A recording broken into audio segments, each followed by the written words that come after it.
Chers concitoyens, nous vivons un moment historique et charnière. Historique parce que je ne crois pas qu'il y en ait eu de similaire dans toute l'histoire, et charnière parce que, comme c'était annoncé depuis 3 ans chez EGL, mais chez beaucoup de gens, avant 2022, nous basculerons ou pas dans une dictature globalisée, mondialisée, ou vers un réveil des peuples. J'en parlais avec Raphaël Enthoven. Enfin, pour dire que j'en parlais, c'est beaucoup dire, ça c'était un EGL répondeur. Vous savez que moi j'interpelle, là. Non, je fais des monologues, mais après, pour flamber, je dis que je parle avec les gens, mais personne ne me connaît. Néanmoins, j'avais démontré par A plus B qu'il y a 2 façons de monter une dictature. Jusqu'au siècle dernier, c'était exacerber le sentiment national. Et sur cette base-là, on peut chauffer à blanc les gens et en rendre une partie extrémiste et l'autre partie passive et qui subit. L'exemple type, c'est Hitler, le nazisme, l'Allemagne. Parce que souvenez-vous qu'il n'y avait pas 80% de nazis, hein. Ils étaient 5 à 10%, mais virulents. Un autre exemple qui n'est pas dans un pays qui est au niveau de la planète, l'islam.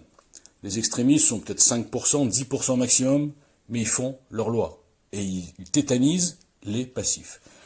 C'est d'ailleurs ce que disait Brigitte Gabriel en parlant de la majorité silencieuse. Donc ça, c'est la version normale, qu'on connaissait tous. D'ailleurs, les intellos, dans leur tête, une dictature, c'est forcément nationaliste. Le virage extraordinaire, vicieux, pervers, qui a été pris il y a environ une vingtaine d'années, c'est que la dictature se met en place, mais justement, en cassant le sentiment national et en imposant des codes complètement anti-valeurs, anti-racines, anti-tout, et basé sur de bons sentiments. Et c'est pour ça que cette dictature qui est en train de se mettre en place, qui est une dictature antinationale, est perverse, difficile, on n'arrive pas à y croire. Et donc c'est pour ça qu'il est très facile de traiter les gens qui ont compris le processus global de complotistes. Comme pour toute dictature, et surtout celle-ci qui est quasi mondiale, il faut déjà commencer par avoir l'assentiment du peuple. Pour avoir l'assentiment du peuple, il y a les méthodes des siècles précédents, c'est-à-dire la force, les militaires partout, les arrestations, les tortures, tout ce qu'on veut, voilà, une dictature classique à la Pinochet, à la nazie, etc. Mais là, vous avez compris, nous avons changé de système, et donc il faut gérer ça avec la peur, mais pas la peur des armes, parce que ça voudrait dire qu'on avoue qu'on est une dictature, et donc le peuple peut se rebeller. Non. Avec la peur, avec un ennemi commun. Bon, c'est assez classique. L'ennemi commun tout trouvé, qui n'a pas de visage, comme diraient certains, c'est évidemment une épidémie. Parce que là, ça appelle à une solidarité, il faut sauver des vies, etc. Donc qu'est-ce qu'on fait? On fait en sorte qu'il y ait le maximum de morts quand cette épidémie apparaît. Parce que l'incompétence a bon dos, quand on analyse froidement et en sortant de cette panique, parce que c'est quand même une panique qui nous met, 24/24, Covid, les cas contacts, bon, bref. On va pas revenir là-dessus, il suffit de voir Hold Up pour comprendre, même sans voir Hold Up, on comprend que ça n'a ni queue ni tête. Bon. Donc on fait peur aux gens en leur montrant le spectre des 32 000 morts du mois de mars. Sans leur dire, bien entendu, que sur les 32 000, il y en a, à mon avis, 31 400 qui étaient des gens en comorbidité, qui étaient au bout du rouleau, si j'ose dire, sans leur manquer de respect, évidemment. Donc avec ce spectre, on peut tout faire derrière. Et d'ailleurs, ils ont tout fait. On avale tout. Et une fois qu'on a l'assentiment du peuple, parce que nous, on est des révoltés à peu près, enfin, dans la rue, il y en a plein qui ont très peur, regarde le masque, attention, bon. Il faut ensuite monter et chauffer à blanc une caste d'exécutants.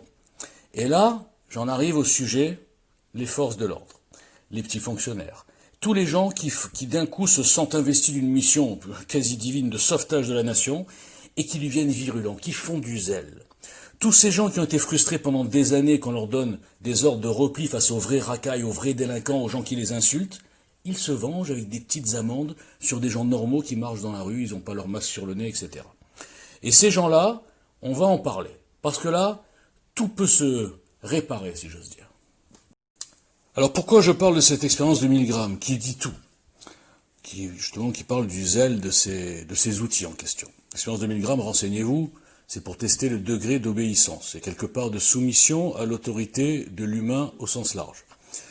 Alors dans l'expérience, on s'aperçoit que l'humain, l'homme normal, s'il n'y a pas de, si l'autorité paraît cohérente, légitime, crédible, il est prêt à tuer son prochain. Il n'y a aucun problème. S'il pense c'est pour une bonne action, il a confiance dans ce qu'on lui dit, il n'y a pas de problème. Il mettra l'électricité à fond, il n'y a pas de problème. Par contre, en revanche, dès qu'il voit des failles dans l'autorité, dès qu'il voit des contradictions, dès qu'il voit des gens qui sont pas d'accord, où ça se discute, où ça se dispute, etc., là, il trouve le prétexte, parce qu'il est mal à l'aise quand même, pour arrêter sa mission de dire non, non, c'est bon, je ne fais plus ces trucs-là. Pourquoi je dis ça? J'en ai parlé plusieurs fois, parce qu'aujourd'hui, je suis persuadé que 80% des militaires, 80% des policiers, 80% des fonctionnaires, des mairies, 80% de ceux qui travaillent aux préfectures, etc., quand ils rentrent chez eux, ils se posent des questions. Ils disent, même eux, ils doivent pas être fiers de verbaliser des gens normaux comme ça dans la rue. Même eux, ils se disent, mais c'est bizarre, il y a des trucs quand même bizarres, ils comprennent pas. On leur dit, mettez les masques, mettez pas les masques, c'est interdit, remettez-les. Fermez le restaurant ici, par contre, laissez la grande surface ouverte, laissez les écoles ouvertes et les transports, mais fermez le petit cordonnier, on sait jamais, hein, le petit commerçant. Ils s'en posent, ils sont pas idiots, c'est des gens comme nous. Bon. Ça veut dire qu'à un moment donné, si ces gens-là n'ouvrent pas les yeux, bientôt, et rapidement, sur l'incohérence, sur la manipulation, sur le fait qu'une petite caste a pris le pouvoir de notre pays pour le livrer, on va dire, aux globalistes, et ne disent pas, eux, stop, nous sommes foutus.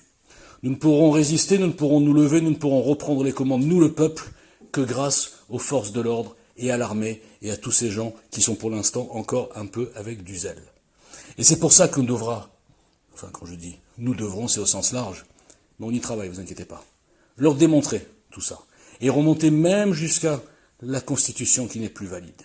Et quand on aura un bon dossier, ils suivront le peuple, ils suivront leur peuple. Merci.